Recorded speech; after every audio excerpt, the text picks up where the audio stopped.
Advocates representing the main petitioner in the presidential election petition, Raila Odinga, and his running mate, Martha Karua, have implored the court to nullify the declaration of William Ruto as president-elect, saying the election was not free and fair.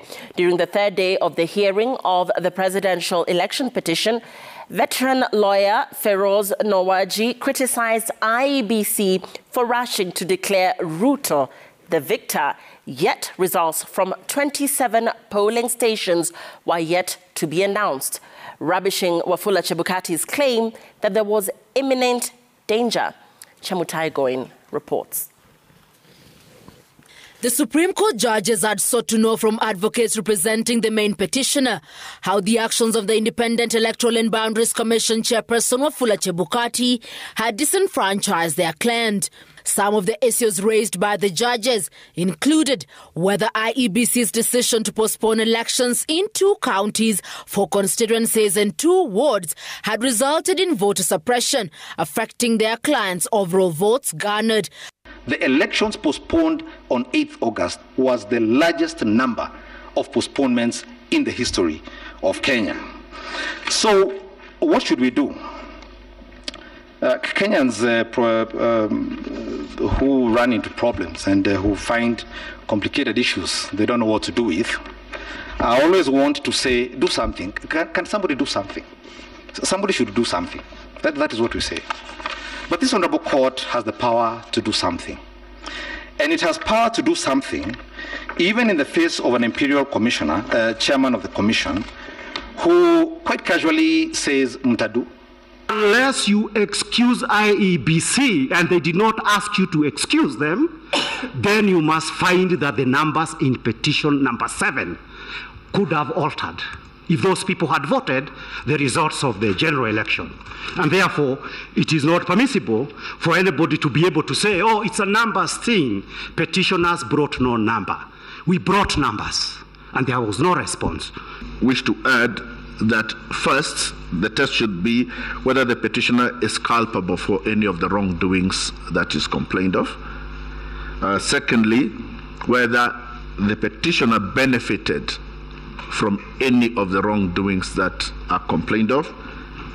And thirdly, that after whether it is a recount or a retally, the petitioner appears to have won the elections or has won the election. Renowned constitutional lawyer Pheroze Nowrojee, together with Willis Otieno representing Halef Khalifa, hit out the IEBC chairman, dismissing the reasons given for what he termed a hurried declaration of the president-elect, yet results from 27 polling stations were yet to be announced. They were, he has indicated, in great danger of their lives. But 20 minutes later, they were shaking hands with his client, and his client was shaking hands with a very able-bodied chairperson.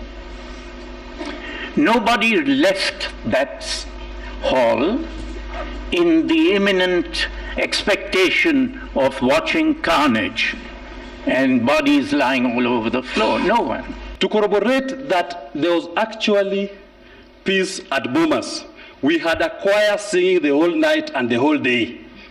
If there was violence as was being presented here at 3 p.m., what stopped them from announcing at night those remaining polling stations, constituencies?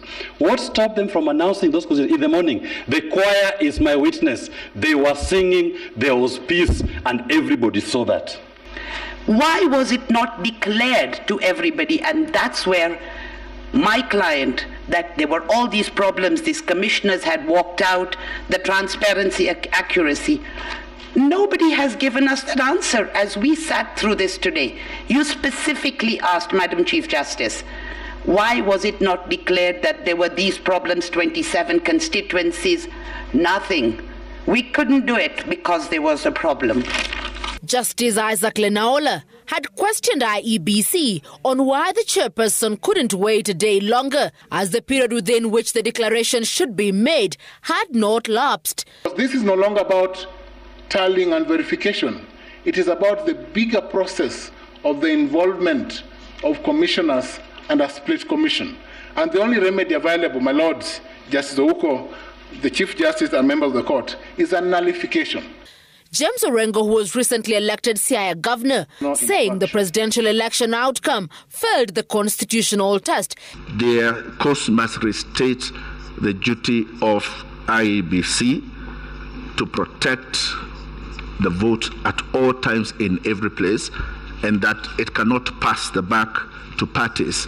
Allow this petition and return this country and back to the people who are sovereign, and let a proper choice be made of the person who is going to lead Kenya in the next 5 years. The one question they failed to answer was, why was there stoppage of the streaming of the results at Bomas? They have not answered that, because that military-grade infrastructure was obviously compromised. Issues the Supreme Court judges are expected to adjudicate on include the validity of some of the election regulations, which petitioners claim Chebukati used to his advantage. After the legal showdown pitting advocates representing petitioners and respondents in the presidential election petition, the petitioners insisting that the August 9th presidential election was not free, fair, credible and verifiable.